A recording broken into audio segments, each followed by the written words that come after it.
At Fiverr, we offer 3D What's good, rendering. chat? Welcome back to another stream. How we doing today, my friends? Fix the lighting, please. Oh. I'm not gonna lie, chat, bro. My fucking hairline is fucked. Yeah. Look at that, bro. Look at that little patch, yo. I need a haircut, bro. I need a fresh cut. Damn. It's all good. That's why I wear the hood, bro. That's why I be wearing the hood low key. Cause my hair be cut crazy, no cap, bro. Oh God, bro. Oh God, bro. My hair. Look, check this out. Look, watch.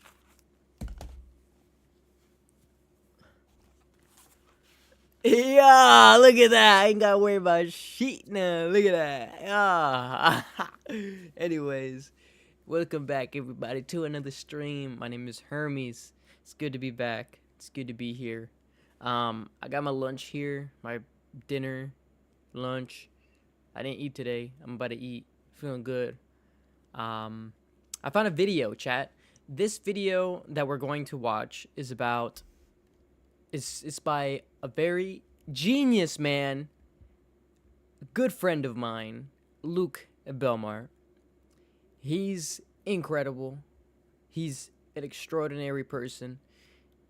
His mind, his beliefs are far from average. His worth ethic is unseen, inhuman. This guy is the next thing. He is the next thing. He is a big thing. Luke Belmore, he's gonna teach us about money.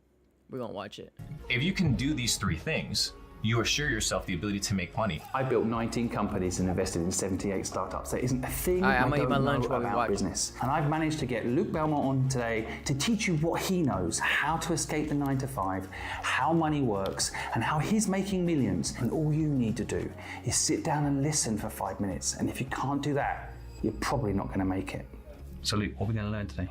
How to guarantee yourself the ability to make more money. I like that. Let's write this down. I think it's where we need to start.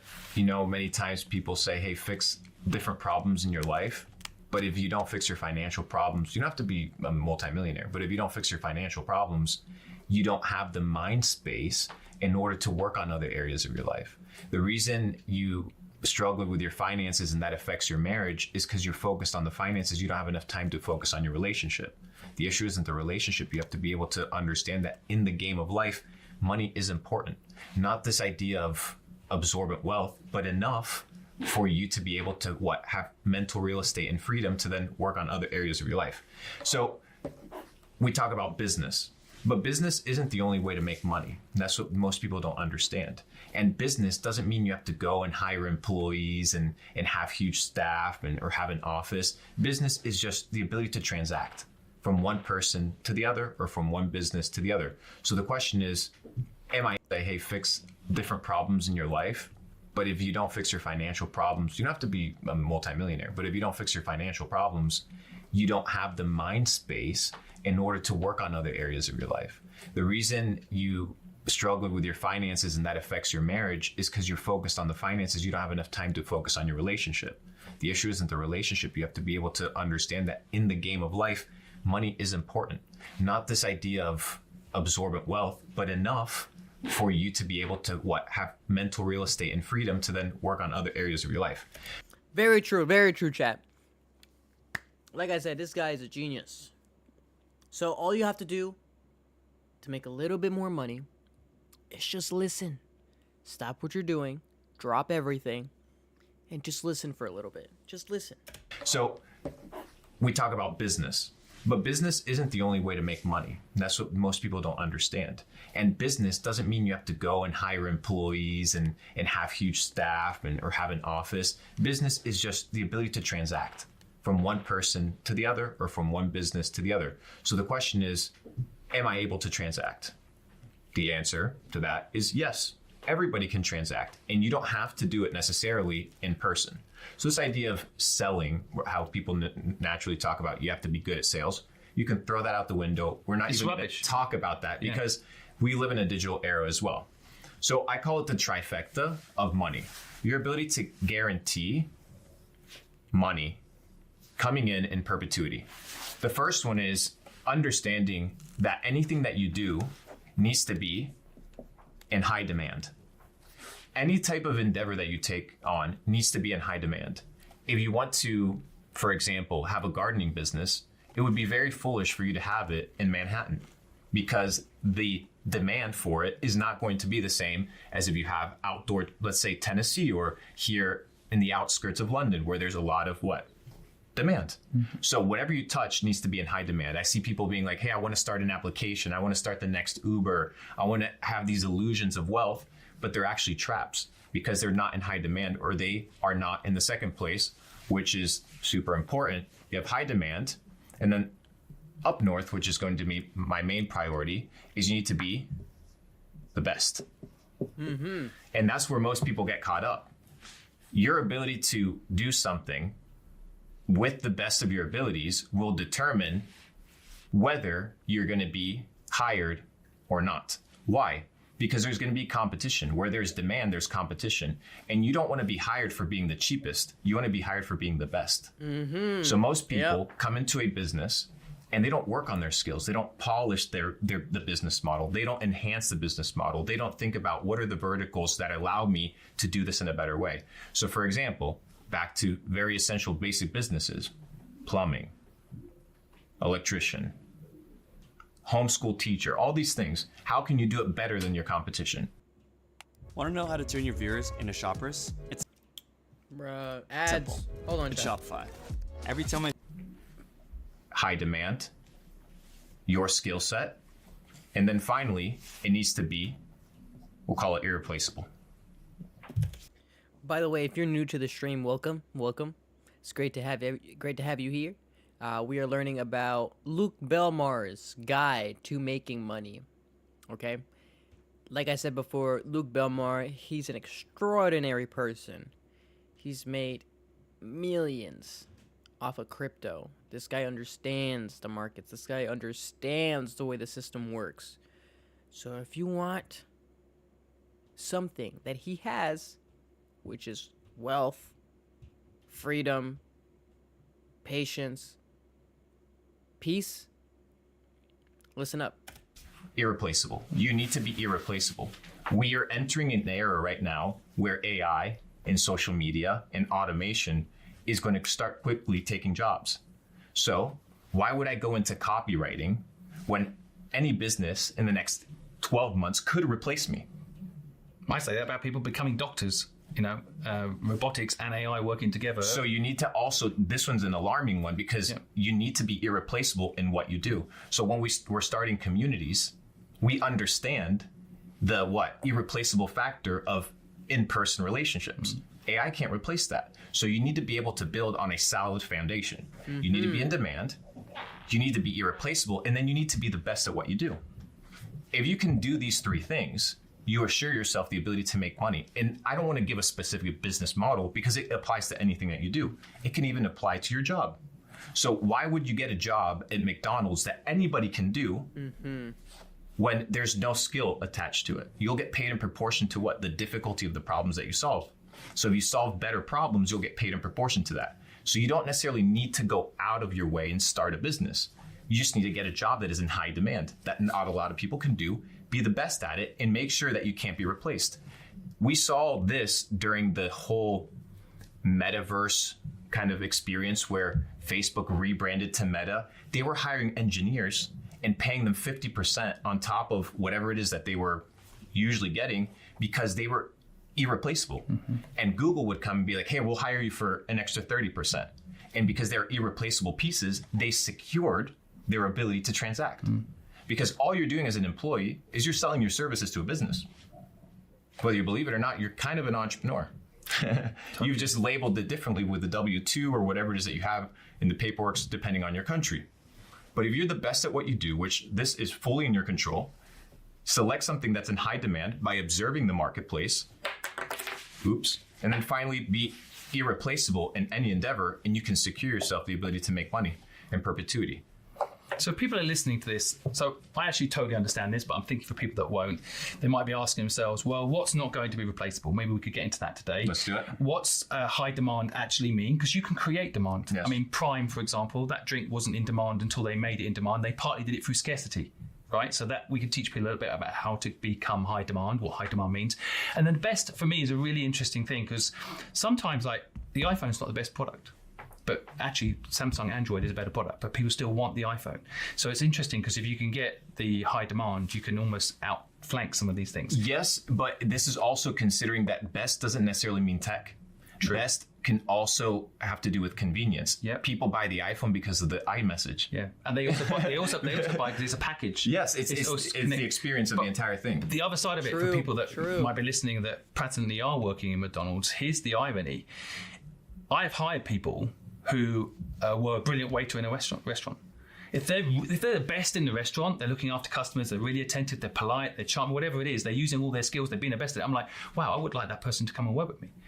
So you might be the best in McDonald's, and that will give you opportunity, right? So being the best in general, wherever you are, whatever you're doing, even if you're in that shit job, will give you opportunities. Yes. So people need to learn to be the best. So can we break down these things, do you think? Yes, I mean, there's a couple things. For example, high demand. So there's two things with high demand, right? You look at trends, and then you look at narratives. Yo, chat, y'all better be writing this shit down, bro. This stuff is really gold. This is gold information, bro. I would not be on here live giving you this free game if I didn't care about how you guys live your lives. I am here to bring a message. I am here to literally show you guys the other path. I am actively living in that path. The one that you make for yourself. I am actively living in that mode right now. So I am here for those watching that are looking for another option. For those watching that know that they're meant for more, that there's more to life than just the same old, keep watching. So with trends, it's these small explosions, right? You look at a fidget spinner. You know, that's a high demand trend. You can bring it back just by mentioning it, right? Exactly. But just spin a link down below, affiliate link. So you have these trends, right? You have these small little bursts. We see them in social media. Now more than ever, these trends last 2, 5, maybe 15 days. People, for example, Donald Trump got shot. People started drop shipping the shirt of him pumping the fist. It lasted maybe 3 days, but I saw a couple guys making $100,000 in 48 hours because it was a trend that was in high demand. So if you want to focus on this is like fast money. A pair of sneakers that Travis Scott releases that are private, that's a trend. You don't know if he's going to be around in 10 years. You do a quick flip, sell it for a couple hundred Good extra skill bucks. practice. It's a great practice. But you find something that's in high demand based off of trends. What I like to do is narratives, long-term plays. So what is a narrative? A narrative for me is AI is going to replace digital experiences. Therefore, people are going to crave physical experiences. So that to me is a long-term narrative that makes me operate differently. Initially, when you're trying to hustle and make your first money, you want to be on the trends. You want to, the next thing, till you build up your cash flow. Eventually, you want to get into your narratives, your long-term plays. When people are like, you know what, back in the day, digital taxis and the ability to just order a taxi through an application, that's a long-term thought. If you get into that, you're expending time, energy, resources, and narratives, believe it or not, are also riskier because it's you trying to predict the future. With the trends, you're acting upon the present moment. So this is usually how I think about demand. Now, you can create it artificially. If you're on the marketing side, you can create trends and you can create narratives.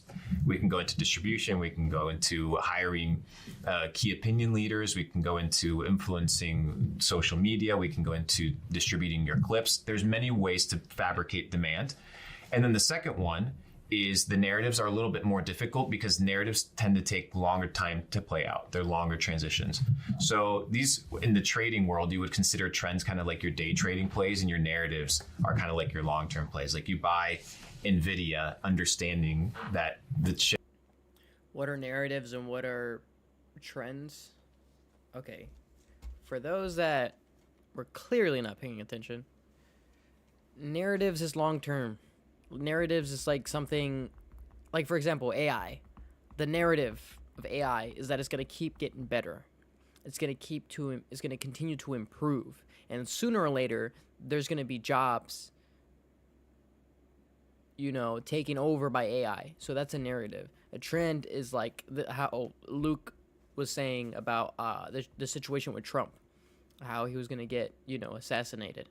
That was a trend because people were selling T-shirts of him within those same few hours. Literally, I hopped on, dude, I kid you not, chat. I hopped on a TikTok that day when that happened, like an hour after, and I saw people already selling T-shirts. An hour, bro, an hour. Somebody made an AI song of Trump singing 50 Cent, Many Men. Like, someone made an AI version of Trump singing that song. Dude, that's insane, bro. It was just within a few hours, and that was with AI. Like, how else are you gonna do stuff like that? The world is changing. The world is different now. It's a different frequency, bro. It's a whole nother wave, bro. And you need to understand these things in order to have a chance. Okay? You need to be open-minded. You need to allow new thoughts, new perspectives to go, to understand. You need to understand new perspectives. You need to understand new ways of being, because life is changing very quickly. Everything is changing. Everything is changing so fast with AI, with crypto. And if you guys don't hop onto this stuff, then you're gonna get left behind. And honestly, at the end of the day, you will not get left behind, but you will lose opportunity. But at the end of the day, everyone's gonna end up doing it anyways. So why don't you be the first person to do it? Be the first, be the second, or be the third. Don't be the 10th. You need to grab opportunities while they're in front of you. They're in front of you for a reason. Your life is meant to be lived. You're not here. Yes, at some point, you are used as a code. You are used as just another piece of meat in this world, another code for the system. But you also are a soul. You're a consciousness. You're floating physically here. You are physically here. That means so much. The journey from non-physical into physical is already crazy enough. But the thing is, by the time we get into the physical, we forget why we even here. It's time for you to wake up. It's time for you to go after what is truly yours. Let's keep going. Chips in processing is going to be something valuable in the future, and 20 years later it skyrockets. So that's a long-term narrative. The trend is, look at all the other AI stocks that are now pumping because of NVIDIA. Do they deserve to pump? No, but it's part of the trend. Same thing with crypto, right? Does it operate on narrative? Bitcoin may operate on the narrative of, hey, it's fair money, it's open ledger. But inside of crypto, you have trends like meme coins. Are meme coins and Bitcoin correlated? No, but it's a trend that now happens because of the macro narrative. So if you understand narratives and you understand trends, you can assure yourself to make money, because where attention goes, money flows. We know that. So you have to go where the demand is. So that's breaking down demand. Now, when it comes to being the best, how I categorize the best is you have your what will you call your variables, and then your fixed best. Your variables are going to be depending on the specific job. So actual, like, hard skill type things. Are you the fastest? Are you the most resilient? Things of this nature. Do you know the skill set in the profession well? And then you have your fixed, which is something that every person should develop. Do you show up on time? Do you show up with a good attitude? Are you trustworthy? Are you reliable? These are your fixed variables that nothing can basically waver regardless of your job. These are the essentials, which is your character, your attitude, the intrinsic things of how people perceive you. And then you have your variable kind of attributes, which is in accordance to the job. So mentioning them, let's say I mentioned e-commerce. Well, I need to be the best in understanding supply chain. I need to be the best in understanding cash flow management. I need to be the best in running Facebook ads. I need to be the best in product research. Do I have to do that later on? No, you can eventually hire people to do it. But the reason you want to know it is because you want to know every aspect of your business. And the business basically grows alongside you. So the better you become, believe it or not, the better the business will be, because the business only reflects you. There's a hack. Yeah, I like that. I like that, bro. I like that. So hear that, bro. Really listen, chat. Are you listening, chat? Are you listening to what this guy is saying, chat? You will know them by their fruits, as it says in the Bible. You will know them by their fruits. Those who have strong character, those that actually work on themselves, will provide the best fruit. If you work on yourself, your business will grow with you. It's all together, chat. As above, so below. As within, so without. As the universe, so the soul. Everything is one together, and yet there are still such things as opposites. Around this as well, which I've discovered is, let's say I'm personally not very good at accounts, that side of business. I'm good at marketing, I'm not good at accounts. So if I want the best and I want to be the best, I do co-founder businesses. So when I start a business, I get that person in as a co-founder. It doesn't have to cost me any money to bring them in. So people listening don't have any money. You get a co-founder, but you get that best in-house from day one. So you don't have to go and learn accounts if that's something you're not good at, right? Yes. But you need A players in your business. That's I agree. This is partly it too, right? And you don't need many people. That's what most people don't understand. You can do a lot more damage with 300 Spartans, right? Yeah. So what you need to do is find those individuals that cover the bases that are essential for a business to succeed that you can't cover. And if you fall under the delusion that you can cover everything, then that's a fallacy. Maybe in the next couple of years when AI can become the best co-pilot partner and you don't have to shell out equity or sweat equity to anybody, that future may come. We'll see billion-dollar unicorns by a single. But it's going to be more competitive at that point too. Exactly. So you know. So, but right now we live in a situation where, once again, you have your variables. If you can't build them out, make sure you find somebody that can cover those bases. But then you have your fixed variables, which is the things that are undisputed, that people intrinsically value and consider you the best at or not. It can be like leadership. Are you a good leader? Like, are you somebody that's accountable? These are skills that matter more than the other because you can train the other things. These things come from inside. Oh, I love it. I love it. I love it. I love it. And then irreplaceable. It comes back down to trends and narratives. You need to look at, is e-commerce, me selling on Amazon, the most ideal thing? Yes or no? Why? Should I be selling on Shopify? What's my thesis? And different people do business differently because they have different understandings of trends and narratives. So just make sure that you're irreplaceable. Pick something, do something that gives you longevity. You don't want to be restarting a new business every 2 years. You want to take your time and build something that's going to be on a solid foundation, irreplaceable, undisputable, and that you're not going to have to be competing with robots that are going to be really cheap, cost efficient, and working 24/7. You need to understand that you got to be playing the future game because the world is accelerating. There's something called Moore's Law. And Moore's Law dictates, right? We kind of have like the exponential growth curve. It's about technology, right? And Moore's Law dictates that technology every 2 years gets twice as powerful at half the cost. And it only gets more exponential. So you start with the telegram. Oh, well, how expensive is it to transfer a message? Well, we got to set up poles all throughout the Midwest. And okay, well, what's next? It's the radio. Well, what's next? Is the TV. Well, what's next? Is the cell phone. Well, what's next? Fucking implants in your head. Telepathic communication, like exponential curve. So you need to make sure that whatever you're tapping into, you're understanding that this exponential curve is growing, whether you like it or not. And that's what I tell people is the rules of the game are the rules of the game. You're on the board. The rules are set. If you understand how to play it, you're going to play it. The world doesn't work based off of what you want. The world just is, and you have to play the game. The irreplaceable bit, I think, is the hardest thing for people to grasp. I'd like to go deeper on the other two subjects, but irreplaceable, like, I don't think I'm irreplaceable. Okay, so as an individual, I've got a social media presence, but who am I?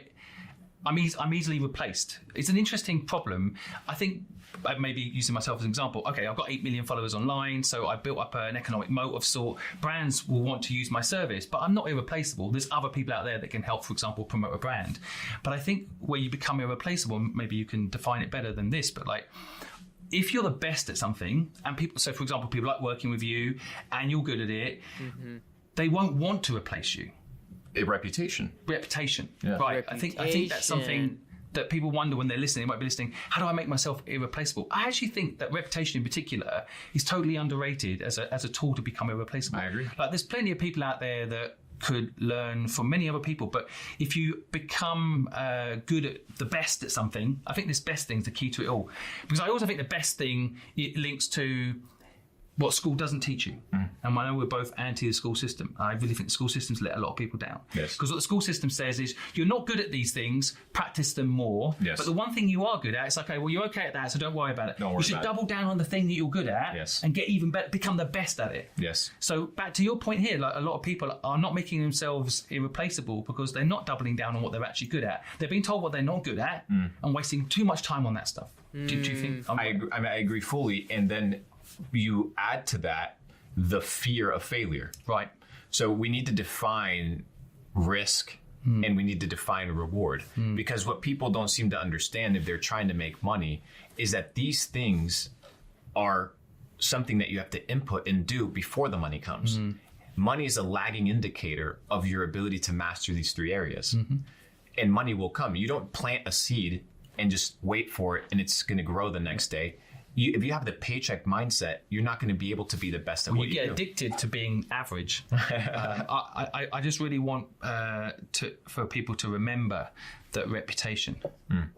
Because, a lot of people are going for the fast money. And maybe in trends, they do things that will hurt their reputation. I agree. Which eventually will mean that they are replaced, not irreplaceable. People can't work with you because you're not thinking long term. Yes. And so in the irreplaceable bit, let's talk trends for a second. Like, I think about what's happening in the future of AI. And I think, the line, this isn't my line, but I like it, which is like, AI is not going to take your job. Someone using AI is. So what do you think, if people are listening, are there potentially proof? I used to say recession proof, but now AI proof. What do you think? So I asked ChatGPT. Speaking of AI, ChatGPT. It's about 1 million. In the short term, the most AI-proof thing that you can have is money. Right. So figure out how to make money. Right. I know that sounds crazy. No, you're talking about, frankly, every government, every big business has cash reserves. Right now, businesses have the most amount of cash reserves they've ever had because they're waiting for something big to happen, like AI, and destroy their businesses. So cash. I actually think that's a good point. So you need to have money. So you need to focus on what's going to make you money without compromising your reputation, without disabling your ability to be irreplaceable in the future, whether it's because of reputation or you do something dumb, who knows, whatever. The point is, cash is extremely important. The second thing that's important is your connections. Because in the future, what's going to matter is who knows you and who likes you. Because AI is going to automate most of our human experiences. So if you fall under a standardized system, which most people will fall under a standardized system, you're going to be screwed. When social credit scores come out and you have to abide by them, and if you say something on social media that's not allowed about the school system, well, then you can't drive X amount of miles out of your... Well, you need... This is already happening in China, by the way. I lived in Asia for 20 years. It's already happening. If you cross the road when the light is red, you lose a point. Yes. And you get 10 points. You get banned from certain jaywalking. Things. Yeah, it's crazy. So this is coming. Yes. So I'm thinking in the future, right? I'm thinking position yourself in the future, who you know, but not just who you know, but who knows you and who likes you. So it goes back to reputation, right? Reputation precedes everything. Your reputation needs to be unassailable. Then you need to have money. Why do you want money? Because when you have money, you can't be bought. Yep. You can't be bought. They can't stop you because you don't need that money. And you don't need a lot of it. You need enough to be able to have that mental space freedom to do. How much do you think people need to try and get? So the first thing is, one thing is people understanding that most of their problems in life are self-induced. So the amount of money that you're spending on rent is because you chose to spend it. The amount of money that you're spending on food or eating out or bad habits, that money that you spend was your choice. So first of all is get rid of... This is self-sabotage you're talking about here, yeah. Get rid of... Spelling that right. Leaks in the boat. Yeah, That's write the this first down. thing. What people need to check on themselves, like the list for the people to understand, folks listening to understand what they need to do to make sure they don't fall into these traps. We'll call it small L's. The small losses that you discredit every single day. The waking up late, the eating that extra bag of chips, that spending that money on that t-shirt that's $50 that you don't fucking need because you already have 9 shirts. And you don't need 12. Well, you've been tricked into buying that stuff most of the time. So it's the small L's. It's the death by 1,000 paper cuts, right? It's the small jabs that you think are irreversible mistakes, but they're not because they compound, like credit card debt. So small L's, you need to be able to take over your small L's. Most people think about the big stuff, but life is what? A cumulative of small decisions. You're making me quite emotional about this because I see this in people every single day that I ask what their dream is. They're not doing their dreams because they've had too many of these. They've got themselves into debt, car debt, mortgage, all these things. They can't do what they love because they've done this to themselves 100 times. They're stuck. So now what's next? This is a big one. All right, listen, chat. Listen, chat. Listen. If you want to do anything different right now, if you want to figure out what to do, what can you do to be better for tomorrow? Listen. We're talking mindset now because we're talking self-sabotage. Grace is how you interact with yourself. Because if you take small L's, you're going to have an attribute, and we'll tie it back to where we were talking about failure, an attribute that you're a loser. But taking small L's doesn't mean you're a loser if you treat yourself with grace, knowing that this is the first time you've played the game. So if you understand it's the first time you play the game, then you're going to treat yourself differently. Why is it that people don't treat themselves with grace? Is because when failure enters a situation, and this is what you get graded on, you get humiliated. You get put in the back of the class. They make you repeat and go with younger kids, making you feel stupid. They ostracize you. They make your parents upset. So anytime failure is a possibility in your realm of getting rid of small L's, you don't want to try. Yep. Why?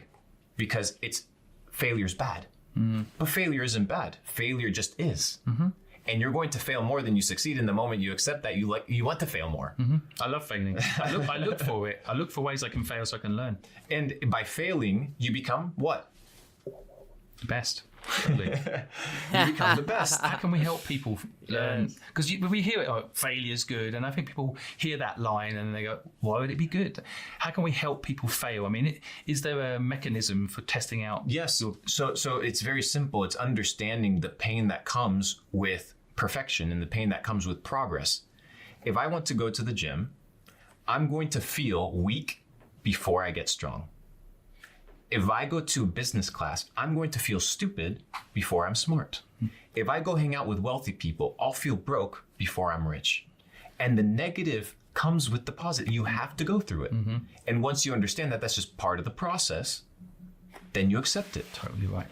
So it's like, you need to feel like a loser in order to be a winner. Maybe the word failure, just people need to reframe it as the word fight.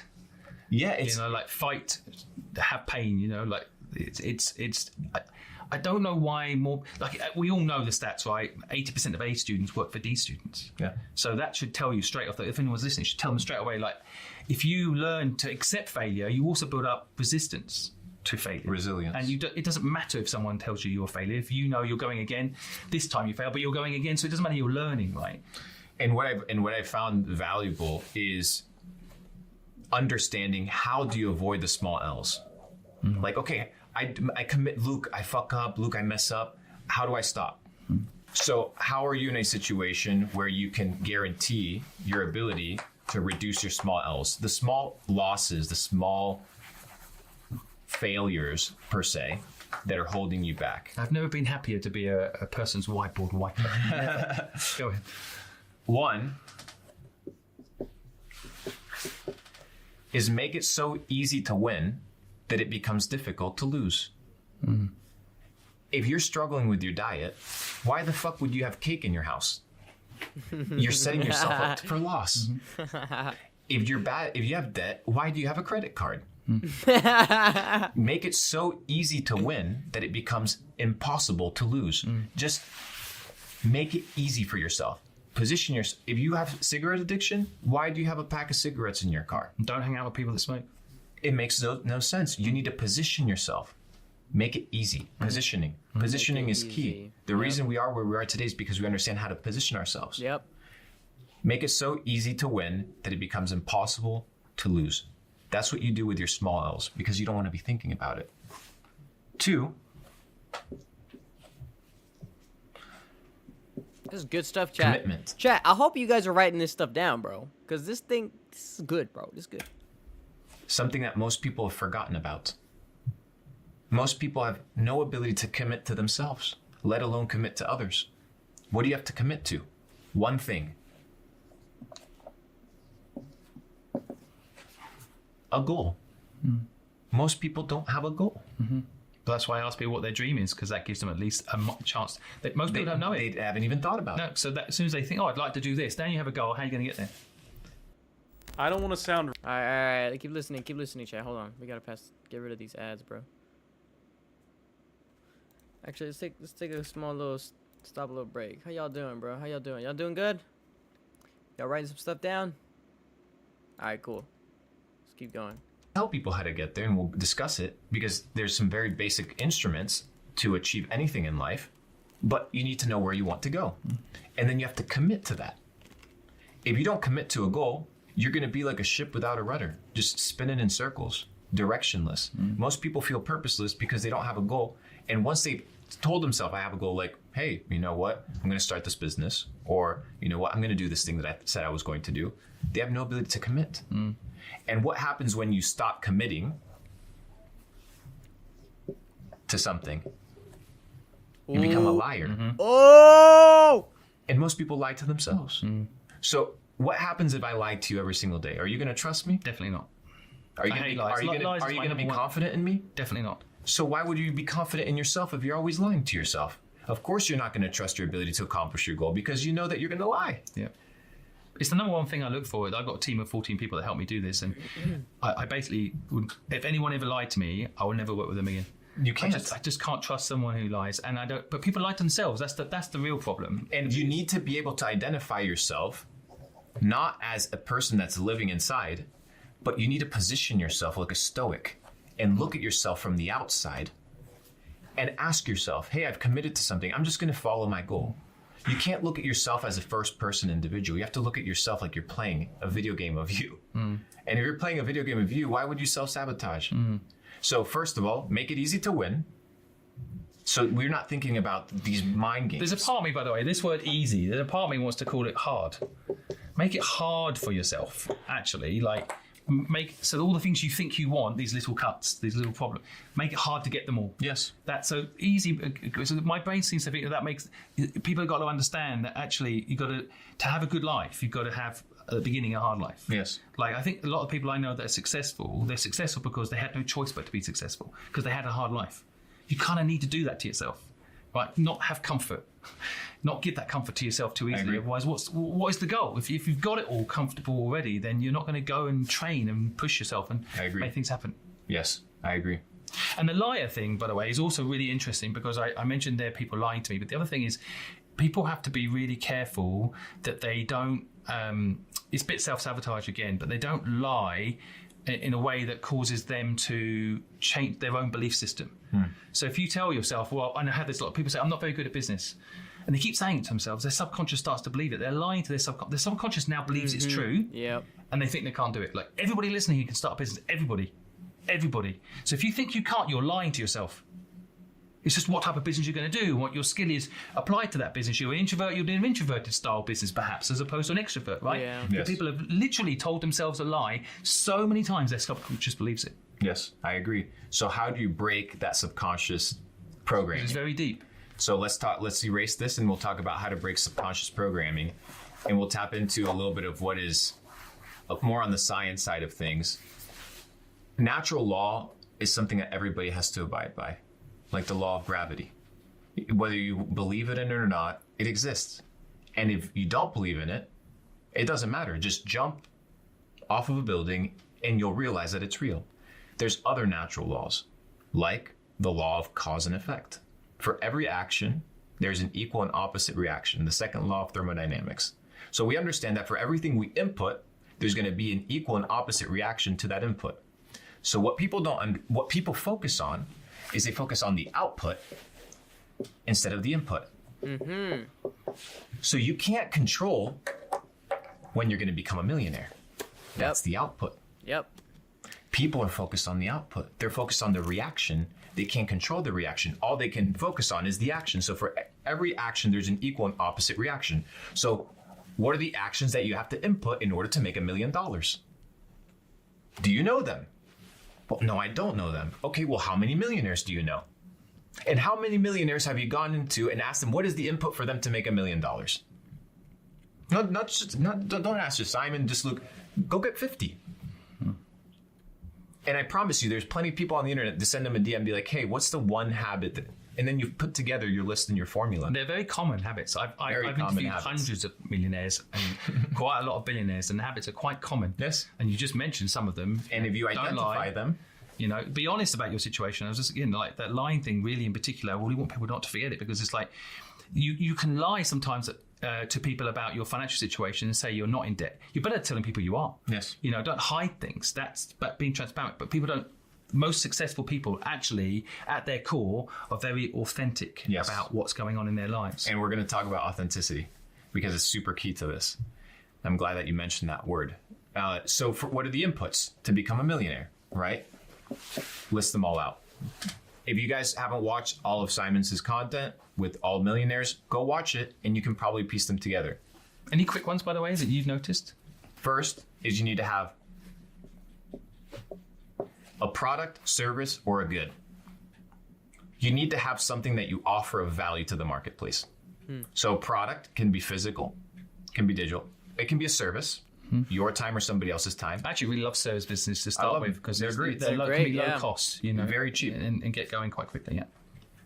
And then you can have your physical products, your digital products, and then you have your goods. And your goods don't necessarily have to be something that offers utility. Like a pair of shoes, like a Nike pair of shoes, aren't necessary. They're just a good, a variable, a version. So for example, you could have a service-based business that offers car wash, but your goods are that you offer additional things to it and bonuses that don't have anything to do with the service. Like, do you sell them rim cleaner? Do you sell them additional perks and things that are inside of it? So you have your products, your services, and your goods. That's the input. Yeah, by the way, people listening, most people who do a YouTube channel don't make money from the YouTube. They make money from affiliate links down below. So they have goods on top of their services. Yes. Well, So you need to offer value. That's the first thing. If you don't have anything to offer value of, you're not going to make money. That's the main one. That's the most important one. And then the second one, so you need customers, man. Right. You need customers. So it's like, who is your target audience? People are thinking, okay, what am I going to sell? No. Who am I going to take care of? You start with the end in mind. Most people are way too generic on this. Yes. So I mentioned yesterday we interviewed the billionaire Yat Su, and he was talking about niching down, how important niching is. People, customer-wise, people too broad. I would like sell T-shirts to men between 18 and 60. Well, it doesn't work that way. You won't sell anything to anyone. You need, and we'll talk about the third one.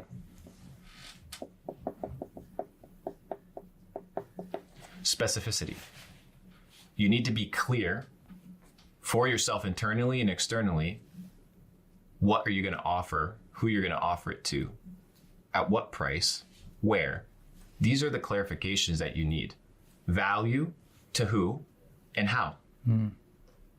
Dude, this is a horrible game. That's good. We're almost done, chat. We're almost done. And that will give you the output. And if you just focus on providing value to this specific person in this specific way, you're going to test whether or not it works. And if it doesn't work, the output will tell you that it doesn't work. And if it works, the input will give you the output. So that's the first variable. Inputs and outputs are super important.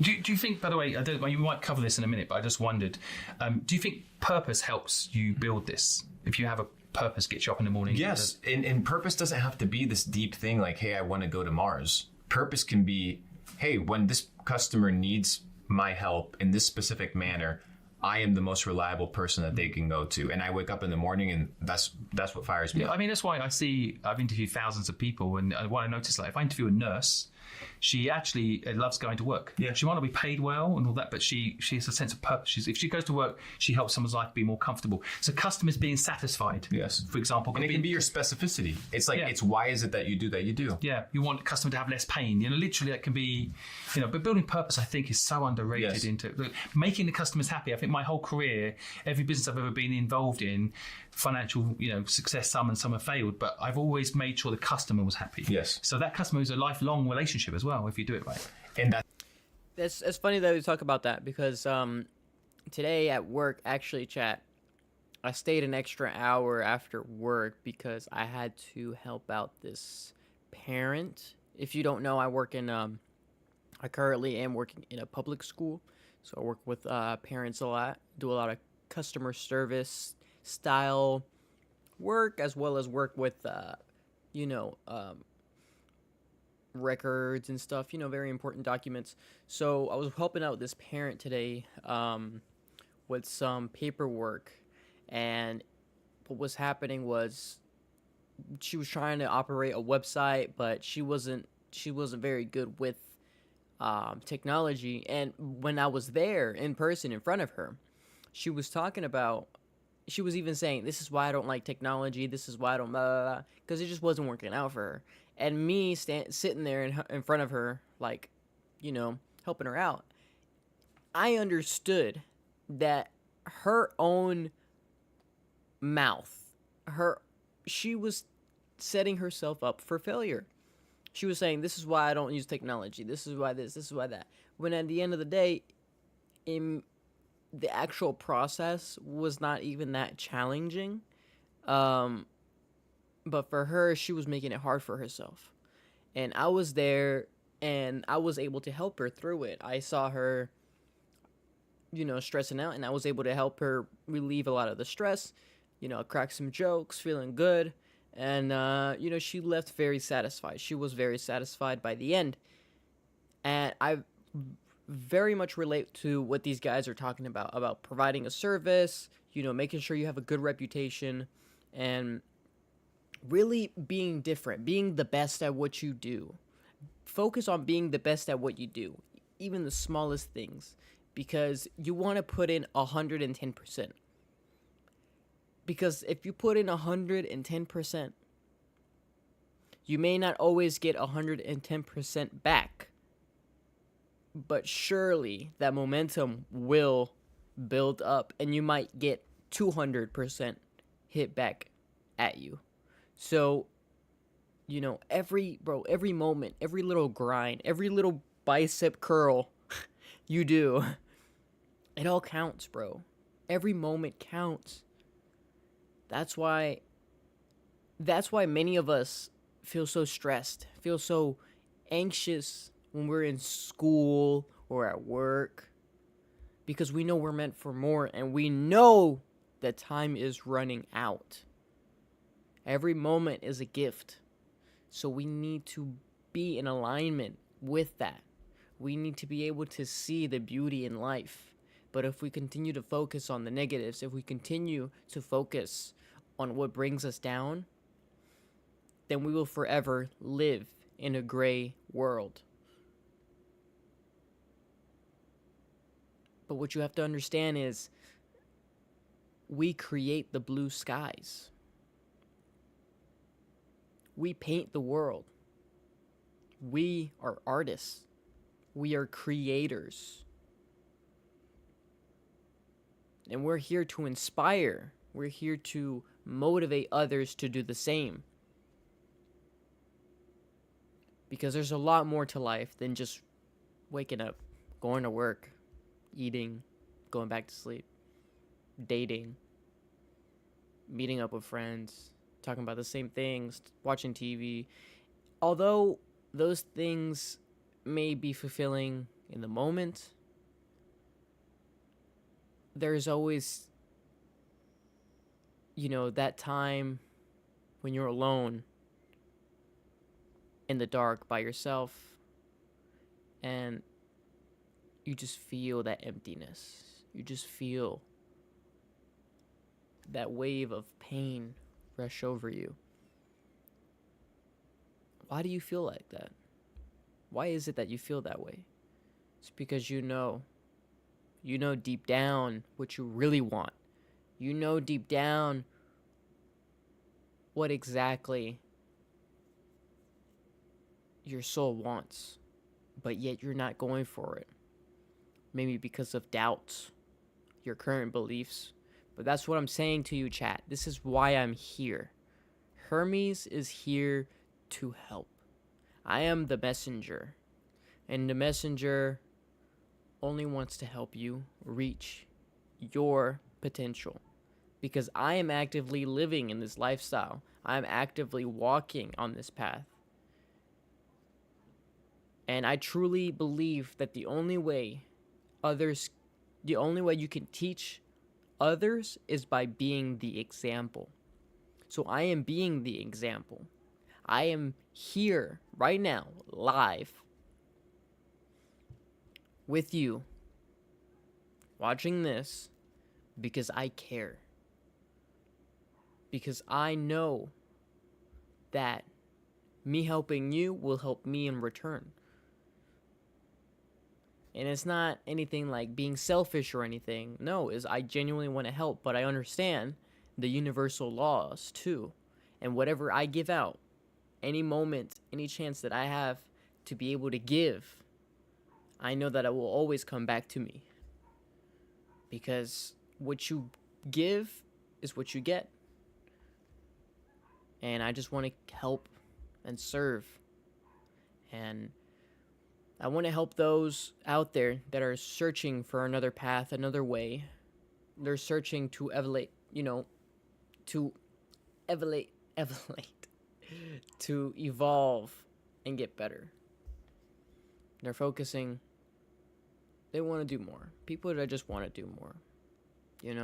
If that sounds like you, go ahead and hit that follow. Go ahead and hit that subscribe button. Because honestly, chat, we're in it together. If it ain't us, there's nobody. Let's keep watching.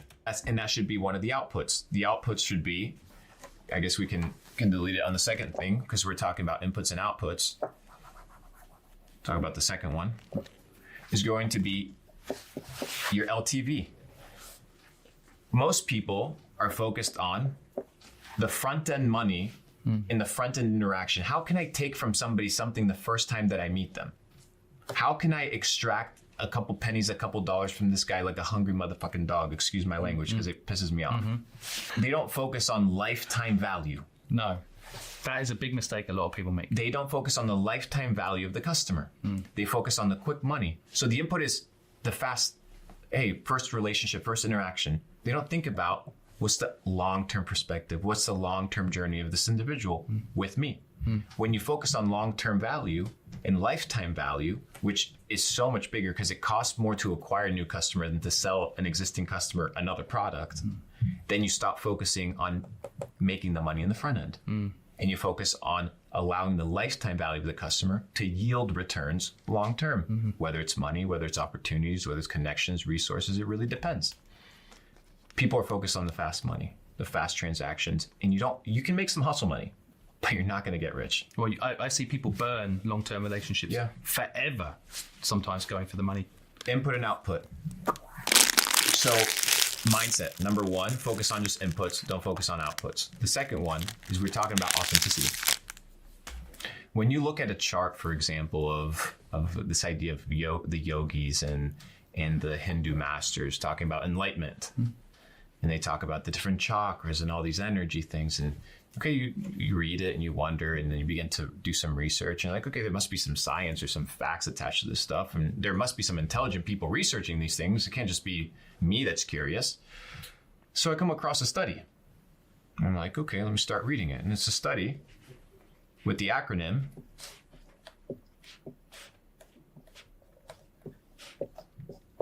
Spain.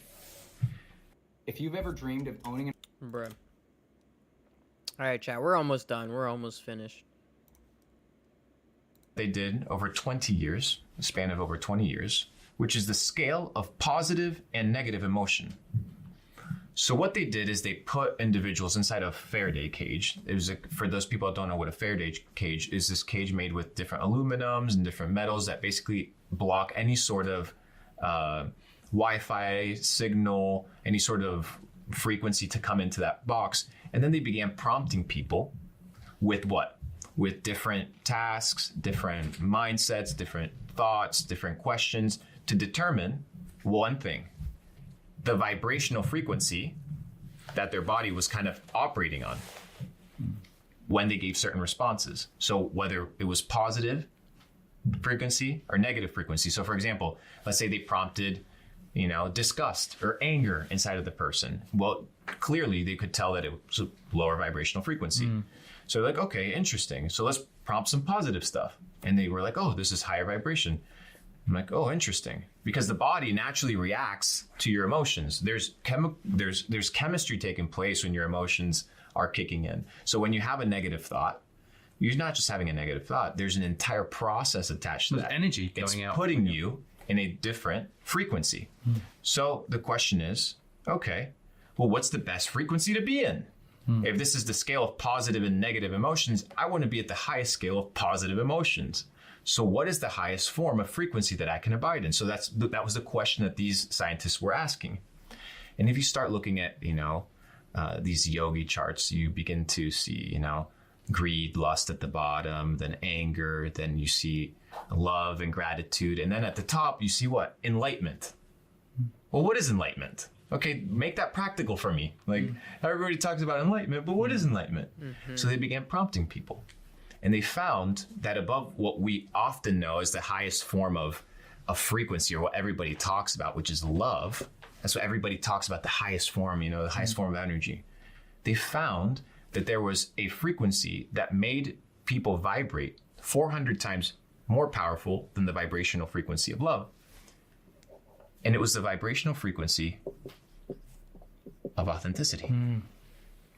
To become the truest version of yourself with no lies is to vibrate at the highest form that you can possibly vibrate at. God, I love that. Giving you, so true.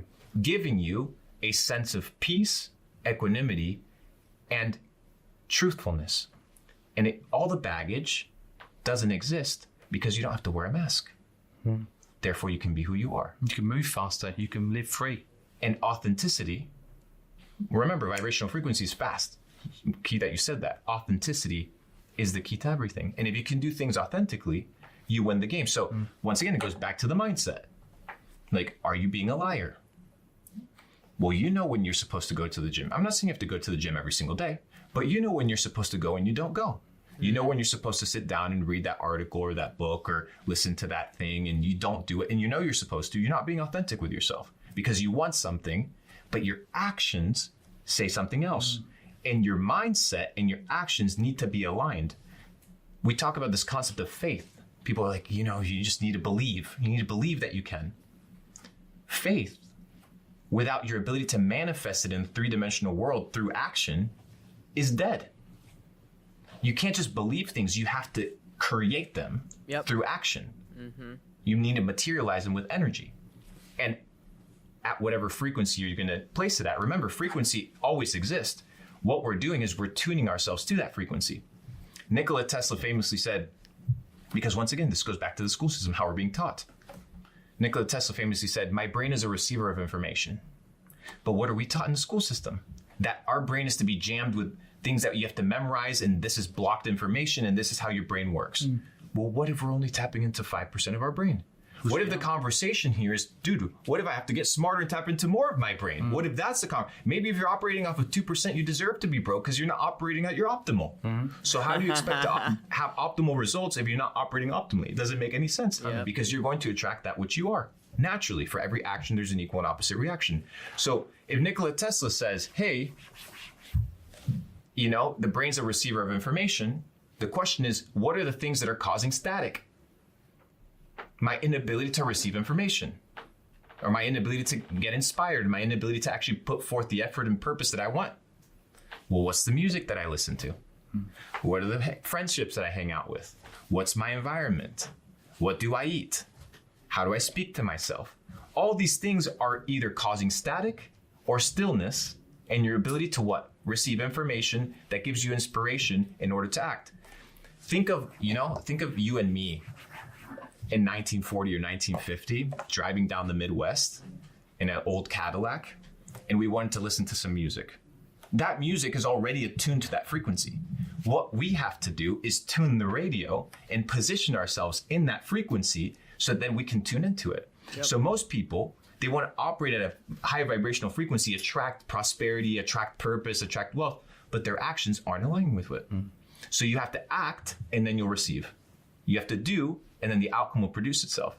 All you have to do is change your mindset and be like, hey, you know what? Instead of looking at the situation negatively, you may look at it positively. Well, how do I do it? I don't know. Lie to yourself until you believe it, just like you lied to yourself about the negative shit. But once you understand that you can't solve the problems in your life with the same mindset and the same information that gave you the problems in the first place, then you understand that you need a renewed mind and you need new information in order to behave differently. So authenticity is the name of the game. As much as it feels like it's a vulnerability factor, once you treat yourself with grace, like we were talking about in the beginning, now you enter a situation where you don't care because you know you're just learning and figuring it out. I would study the Spain experiment. Spain experiment. I think write that down, chat. The Spain experiment. Look it up. I'd like to get on to some of the, I guess, creating demand stuff and the social media stuff in a moment. Just before I do the authenticity piece, just to clarify it, because I really believe in this so much and I want people to understand it. It's like you've got to be authentic with yourself, right? First. It's not just an external or being authentic. One of the things I've noticed is I go for a lot of walks, and when I'm not thinking about work, when I'm just being myself, is when I have my best ideas. Yes. So that's a example of being authentic with yourself, not trying to force things as well, right? But people listen to music, which I think is cool, but sometimes they create a false feeling, and when the music's gone, they've lost that feeling. I think you have to get to that frequency, that authenticity frequency, sometimes without external stimulation. You have to. This content is supposed to help people, but in a way that people have to get there on their own and be authentic to themselves, what they want to do, what their vision is, what they're doing. And it takes time. Because you have to chip away at yourself. Yes, and what you're pre-programming. And you have to identify whether that programming serves you or not. It doesn't for most people. It doesn't, but most people are prideful. Right. And they're like, no, bro, you don't even believe that shit. Yeah. That's not your belief. Yeah. Don't fucking hold on to it. You don't even believe it, dude. You're just, I was telling my assistant, he was in a relationship. If we can't say this, I'll cut it off. But I called him one day and I'm like, yo, are you happy? And he lied to me. He was like, yeah, I'm happy. And then he told me the other day, he's like, no, I wasn't happy. I was just too prideful to tell you that I wasn't happy. And we do that all the time. I do that myself. Yeah, I think we all do. I tell people, hey, you know what? Yeah, I'm doing good. Well, no, I'm not actually doing good. And England is really bad. Here, you ask anyone, how you doing? No, I'm good. And then you're like, if you actually ask them truly, they're like, they're having some trouble with debt or they're having this problem, that problem. Yeah, and by allowing that, you create the status quo that it's okay. I'd love it if the whole world, if you ask someone if they're okay or not, told you the truth. It'd be really interesting. First of all, people would ask it less because most of the time people asking it don't really mean it. So you get less wasted conversations, pointless. How are you? I'm fine, thank you. But also, I think people should just be honest. Yeah. And I think every time someone actually tells me that they've got a problem, my brain goes into how can I help them? If they don't tell me the problem, how can you help people? Because I think the hardest thing is to ask for help. Yeah. That's actually the hardest thing for people. I think people want to help. That's my instinct. A lot of people I meet want to help people, but help themselves, very hard, pre-programming, or help themselves by asking for help. People find it hard. Yeah, I mean, you can't help yourself if you suck. Like, you can't help yourself if you suck. So, okay, you need to fix yourself first. Well, how do you fix yourself? Small wins. It all goes back to the small building blocks. People want to overcomplicate it, man. It's not that complicated. If you know you need to exercise. If not, you'll deal with the consequences. That's fine. If you want to be poor, be poor. If you want to leave hate comments, that's fine. Do that. It doesn't bother us. It doesn't change our lifestyle. It is what it is, but it's your choice. And I often tell people, the rich and the poor are both self-made, but only the rich will admit it. The poor person will never admit that they're broke and that they're responsible for it. No. You're a grown-up. If you're 15, 17, 19, 21, like, I get it. If you've had a bad life, you have some come up that you still have to do, and you're. Well, even then, and I could talk. I get it. I was 15 years old, Yeah. and I was homeless. Yeah. But if I look back critically and looked at the time, I had an argument with my mum.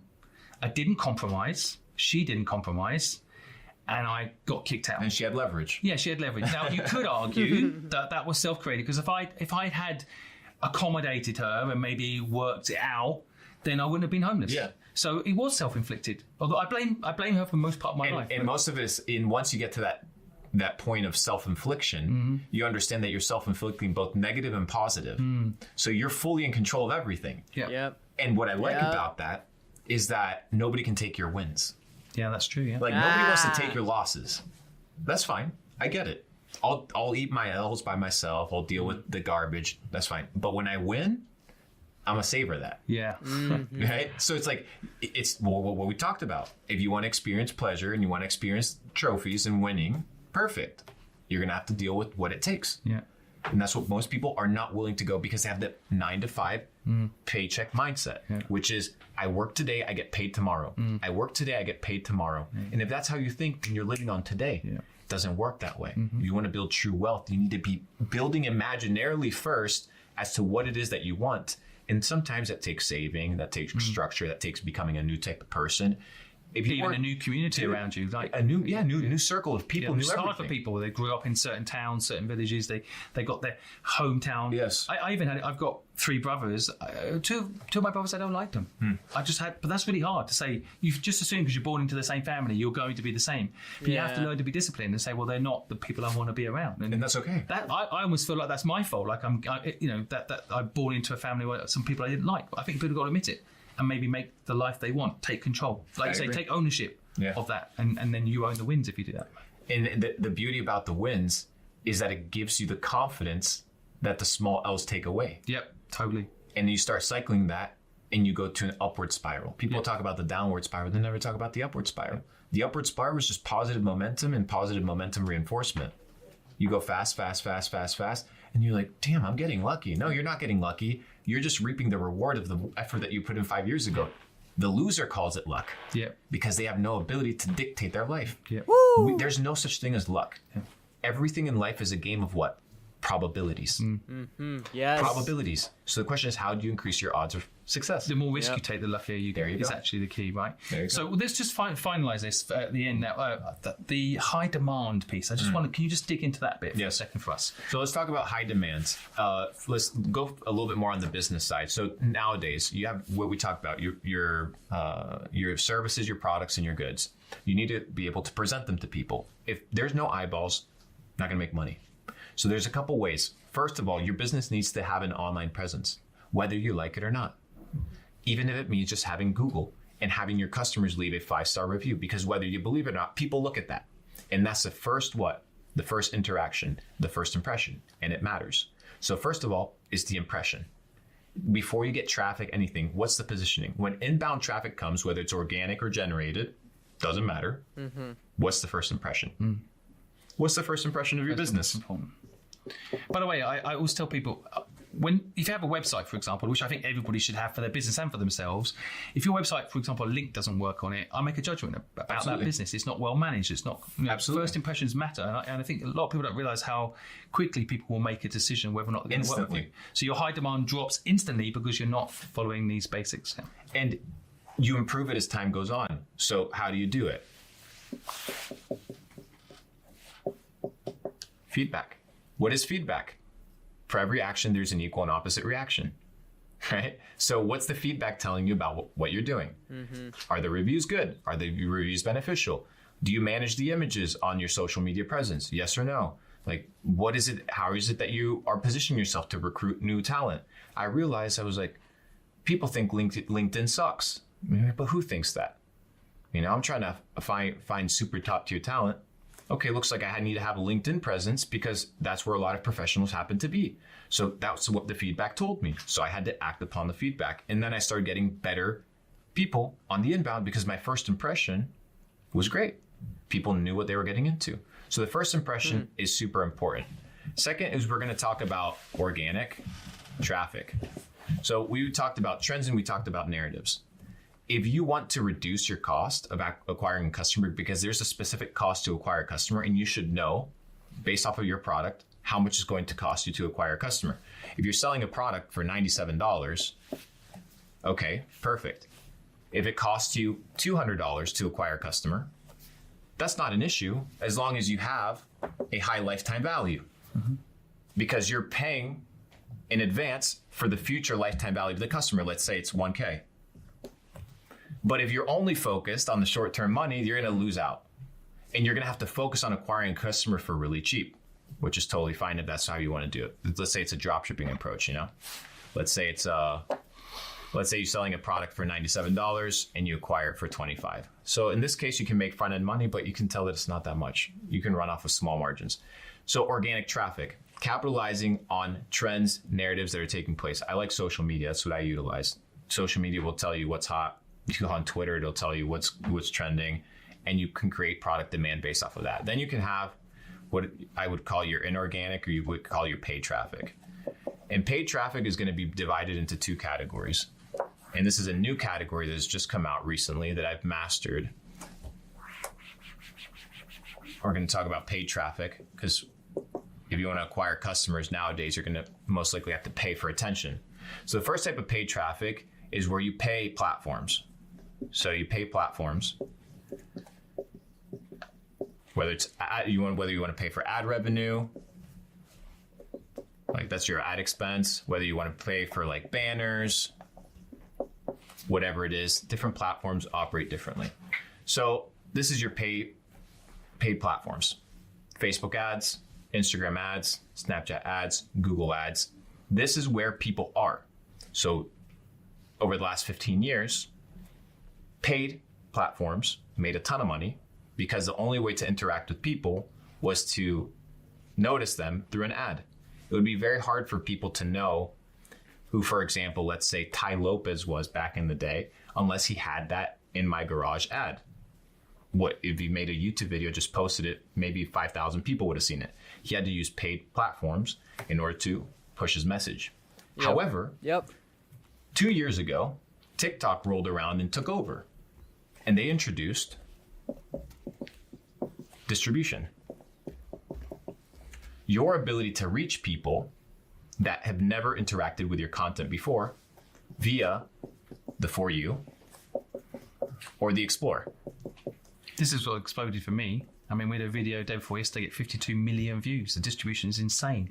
And you can quantify it. So somebody do the math for me. So 52 million views. Let's say your Facebook CPM on the cheap side is $7. Tell me how much in paid traffic that video generated. So you just have to divide it. 742,857. So you get $750,000 worth of impressions for free because you've mastered distribution marketing. And you don't need a big following. If you look at the numbers behind that video, 99% of the views are new followers. For brand new people.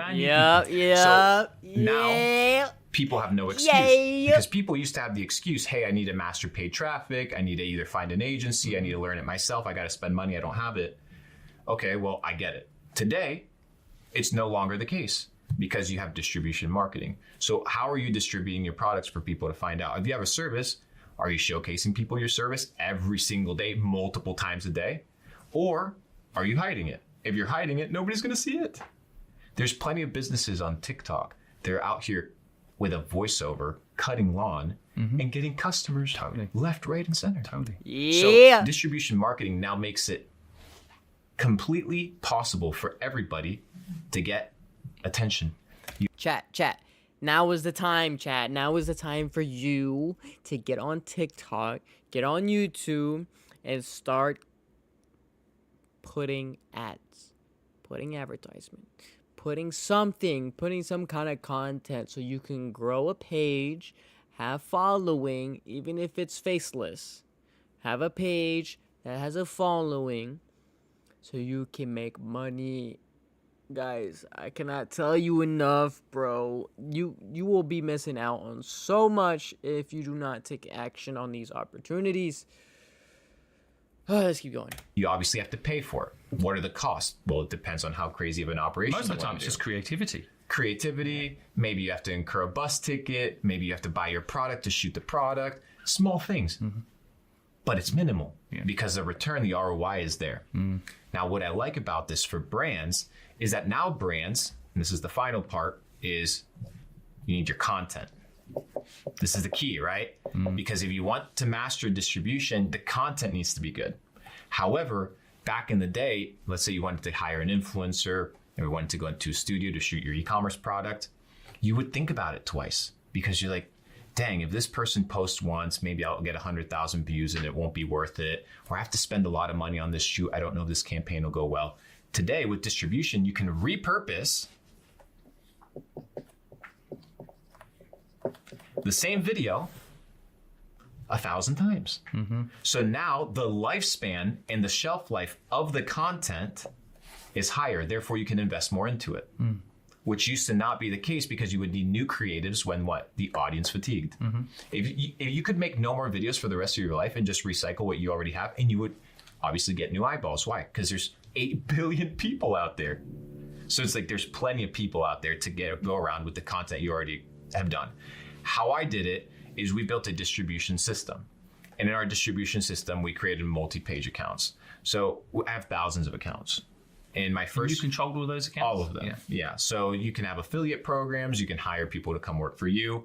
They're called clippers. There's the short form clippers. Today, I have about 150 people working for me in that distribution department.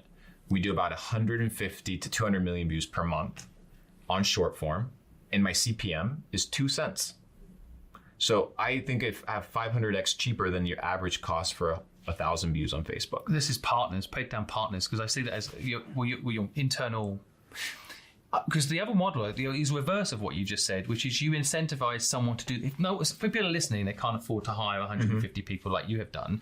The way they can do it is the other way, which is you basically, if time someone signs up to your product, because of you've created an account for someone, they get a piece of it. Yeah. So an affiliate model, basically. Absolutely. Yeah. So you can have an affiliate model. It's reverse of what you said, because you've got the funds to go and hire those people. But simultaneously, I didn't start that way. How I started was I would also pay per view. Right. So you pay in direct proportion to the value that the person provides, which if you're thinking that people are just going to work for free and get you views for free, you're delusional. Okay. Yeah. And it's like, it does. By the way, I've got fans. I've never done this. So I actually have people that are making my content. What I think they're doing is they're trying to make money off TikTok. Absolutely. So they've taken my YouTube videos. I haven't done this. And they're getting paid for the views. Yeah. So that's another model, right? And that's organic. But this is where it gets even better. It's when you add the pay-per-view that you give them and you add the TikTok pay-per-view. Right. Because TikTok's already giving them this. Now you double it down and give them something on top of it. So you give them a baseline salary and now you give them an upside. This is not known. Obviously it's not known. That's why most people don't do it. But I'm shocked it's not known. Why is it not common knowledge? This is the future, chat. This is the future right here. I really hope you've been taking notes because this is a lot of gold right now, bro. You should be taking notes for sure. I actually have about 2 or 3 TikTok pages that I'm doing the exact same thing, bro. I'm about to hit 4,000 followers soon. Bro, it's working, bro. It's working. I mean, you would think that people like TikTok, they should pay us to do this, by the way. We've just basically explained why TikTok is a channel you've got to be on, because Instagram is different. Instagram doesn't pay you for views. It doesn't. YouTube pays you for views, but is incredibly tough as a platform. So it's kind of interesting that right now, back to what we were talking about earlier, right now is probably the time to start a business because this distribution is still available. And it's cheap, it's available, and social platforms are competing against each other to offer the best distribution, because right now they're realizing that they're not in the business of making money, they're in the business of surviving. Right. Because all these social media platforms that exist, dude, they're burning fucking money left, right, and center to hold on to users. Yeah. So what you need to do is go to where people are distributing you the best. For example, during the World Cup, you would watch the matches. And what was running on the ads, right? We need to be aware. It said YouTube Shorts. I'm like, okay, YouTube is probably going to push YouTube Shorts. Right. So I took 4 different pages, right? Built out just a YouTube Shorts, did 1 million followers on all 4 different pages of my own content, the same content. We were talking about repurposing, right? The content on all 4 different pages through short form, did over 1 million followers. Yeah. We've had exactly the same experience. YouTube Shorts now are fighting with TikTok. Yes. But YouTube are backed by Google, Alphabet. They actually have money. They're not burning money. Exactly. So unlike TikTok, which actually has a bit of a difficult financial model, that's if you're not on YouTube Shorts right now and taking advantage of that, and like you say, it doesn't have to be you on camera talking to people. It can be like, I know someone who's unpacking videos and he's just using white gloves and unpacking videos, and then people get tens of millions of views. Get tens of millions of views, and then people can buy the product down below. So you don't have to be on camera. You can be an introvert and still leverage all of this. You don't have to be an extrovert. Yes, you don't even have to talk on camera. You can just have an AI voiceover. Just write. You don't even have to write the script. Like, that's how insanely automated this thing's getting. Dude, when I had to start doing e-commerce back in 2017, I had to sit down, think about everything, think about the copy, think about the hook. I can just tell ChatGPT, give me 19 different hooks, give me a script that is X amount of words long. I want it to have this narrative. I want it to have Apple commercial vibes. I want it to be simple for a kid to, and then you read it and then you tweak it, you work on it a little bit.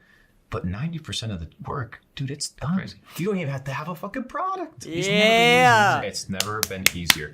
And what I tell people is, and this is where it gets crazy, okay? Like, we're talking about all these things, and you're working your 9 to 5, like you're dealing with your bullshit. You look at your bank account, you're missing money, you owe money to people, like life's not good. We've all been there.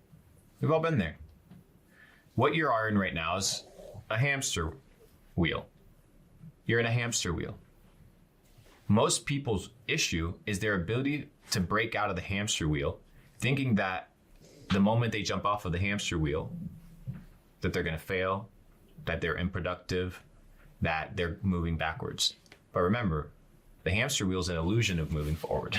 You have to get off of the fucking hamster wheel in order to move. But people don't get that. So I want to jump off it. How are we going to jump off it? I want people to jump off that hamster wheel. So first is understanding that everything that we do in life are loops.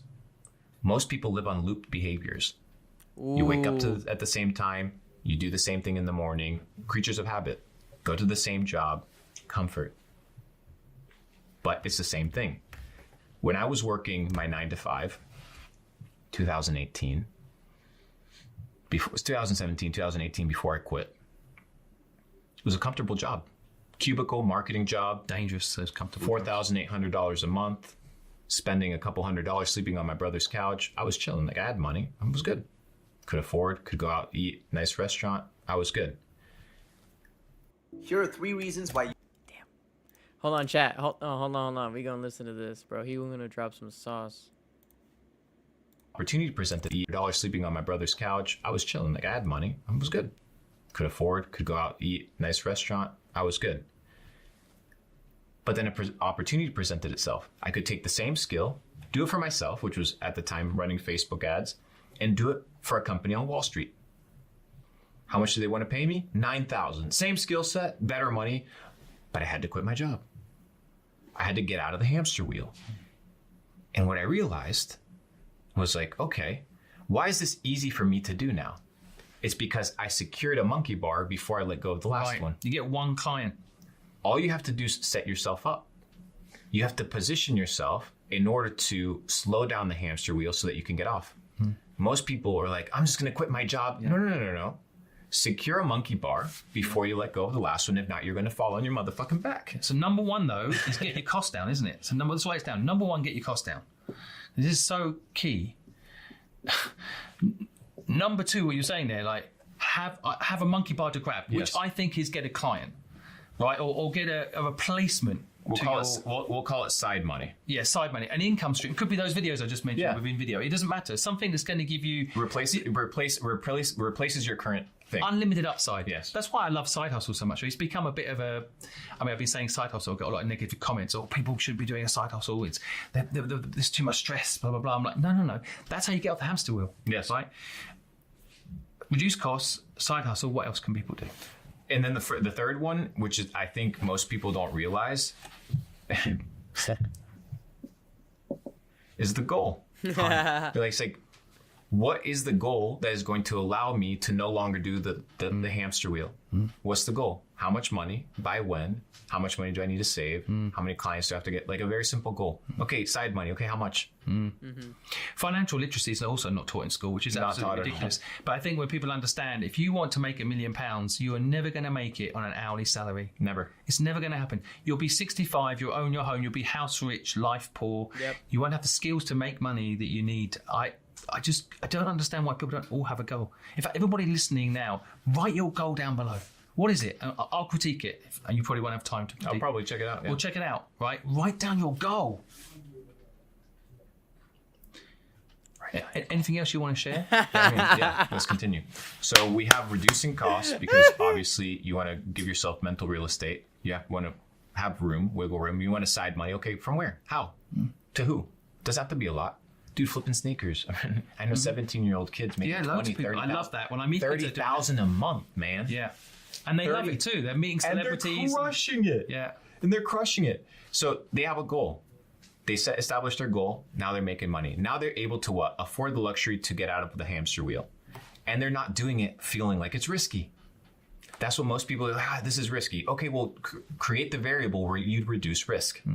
So limit your expenditures, increase your cash flow with a simple goal. So that's how you get off of the hamster wheel. That's the very simple purpose. Now, I'll conclude with this.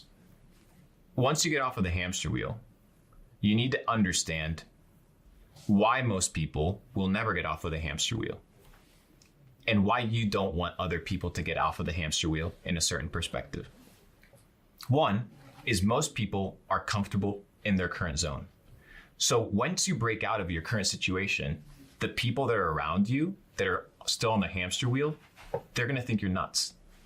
They're going to think you're crazy. I've had that they're like, why the fuck are you running? Why are you not being productive on the hamster wheel? Even when you made right a lot of money, people are like, why are you working so hard when you made a lot of money? Because I enjoy it. People even... So the other hamsters begin questioning your shit. Yeah. And so now you have to have what? Definiteness of purpose. You need to have definiteness of Find that purpose. down for me, definite of purpose. So you need to have defined purpose. Defined, okay. Defined purpose. And we end with this. Because when people sign up for entrepreneurship, they don't realize that they're signing up for 95% hardship. And unless you have a defined purpose and a definite purpose, whether it's other people telling you in your ear that, hey, you're not going to make it, whether it's the business situations that you're going to go through that are going to suck, if you have no definite purpose, you're not going to have the key to business, the key to making money in life. Longevity. It's longevity. Yes. You win in the long term. That's how you win the game. And unless you have purpose, you can't have longevity because of the things that are going to happen. What's a very practical example of this? Because we see this take place every single day. If I was to take you right now, we went to the river and we went to the captain's deck. And we asked the captain, hey, we want to go to X, Y, and Z port. Okay, we have the goal. Do you know how to get there? Within a sentence and maybe 10 seconds of research, he would tell you exactly where we're going. Can most people tell you within 10 seconds in a paragraph where they're going? No. So you need to establish a goal. And then realize that for 99% of the journey from port A to port B, you're not going to see the destination. For 99% of the journey, you just have to trail the journey. But you know that you have a definite set purpose and an objective. So you have an objective and you understand that 99% of the way, you're never going to see the outputs. You're never going to see the end result. You just are going to arrive there. And once you've arrived there, now by definition, you're once again an unsuccessful person because now you have to find another port of destination. So those people are like, oh, I hit my goal and now I feel empty. Yeah, because you have no purpose. You need a new purpose. And life is about conquering purposes. Finding purpose is about achieving purpose. So true. And that's what I leave people with. Find definite purpose, define purpose. That purpose needs to be attributed to something that has longevity, that gives you the ability to run long. And I think we can find a lot of purpose and pleasure in that. That is so insightful. And I think the thing is as well, that journey of going on that boat to that island, being on the island will never be an interesting story to people on the island. So the journey that got you where is what makes you interesting. And so when I tell people that, enjoy that journey, like that journey is hard. There'll be scary moments at sea, but they'll be the stories you tell later. Yes. Don't you want stories? Don't you want legacy? Like, I want to tell my son the things. I went to Hong Kong when I had no money. I did this, I did that. I don't want to tell him I just grew up in my hometown and died in my hometown. Right? That journey on the ship. Yeah. Thank you so much. We have a little bit of a joke at the end of these videos where I say, should we go for chicken? Do you fancy some chicken? I'm down for some chicken. Whilst I was with Luke, he answered some of your most asked business questions to our brand new series on the Help Bank channel. Click the video on the screen to now check it out. I dare you to use. That's so dope, bro. That's so dope. Wow, chat. That was a beautiful video. 2 days ago, bro. 2 days ago. As of right now, it was posted 2 days ago. Wow, chat. Wow. What do you guys think, bro? What did you guys think of that? Y'all like that? Y'all like that kind of stuff, huh? I liked it, bro. I liked it very much. I did. I did, chat. I did. Anyways, it's pretty late. We kind of spent the entire stream just kind of watching that video. Oh, wait, this is the other video. Okay, let's watch this one just to finish it up. Yeah, let's watch this. I'm Luke Belmar. I'm on Help Bank. Let's check this out. What's your daily routine? Unlike most disciplined people, I don't actually have a morning routine. Morning routines are things that are very helpful, but they have to be oriented towards your specific goals in a specific set of time. If, for example, you're struggling financially, then maybe working out 3 hours in the day isn't the most important priority. So your goals, your daily routine should shift. For example, for me right now, I have to manage a big team. So my morning starts off with a walk. I get to meditate, get back home, sit on my laptop, and do phone calls. Once I tell my team what to do, they go off and fulfill their tasks, and then I check back in for end of the day reports, which are key to building communities and building teams. It all comes down to what is the goal of the day. You create a very basic routine that sets you up for success. I'm trapped in my job. Okay. How do I get out? Well, the first thing is you want to have the desire to get out. You need to be able to see better opportunities and better possibilities elsewhere. They often say the grass is greener on the other side, and if you want to get out of your job because you realize that there's better opportunities, you need 3 very important ingredients. One is you need a new circle of influence and a new circle of friends. You're only as good as the people that are around you. It's key and it's extremely important that you surround yourself with a new environment. 2 is you need mentors. I often talk about this, whether you want to go into real estate, e-commerce, crypto, social media, you need to understand that there's people that have gone the path that you want to go a lot earlier and have made mistakes that you might inevitably make. If you find a mentor, you're going to position yourself with a lot more confidence to win and to avoid the pitfalls and losses that those mentors may have incurred in the past. So find a community, find people that empower you, find mentors, and finally, have a goal. How much money do you need in order for you to quit your job? Define that number. When you have a defined number, a specific goal, now you understand what you need to work towards. And that is how you get out of your 9-to-5 job. Are you disciplined 100% of the time? Well, the answer to that is no. But in fact, I don't even like the concept of the word discipline, because discipline has a negative connotation to it. You know, when you're a kid and you did something wrong, you were what? Disciplined. I like the word self-regulation, where you regulate yourself day by day. You know what you're supposed to eat, what you're not supposed to eat. And instead of making it something that is a negative experience, self-regulation makes it a powerful experience because it makes you in control. So instead of having a negative experience towards something that you know you need to do, have an attitude whereby you are in control. You self-regulate instead of forcing yourself to be disciplined. That is the key. How do you guarantee your ability to get rich? Well, first, anything that you tap into and anything that you do needs to be in high demand. You're not going to make money if there's no customers. The second thing is you need to be the best at what you do. Do people trust you? Do people like you? Do people enjoy your services and your products? You need to be the best. Because in a marketplace that is saturated, people are not just looking for quality.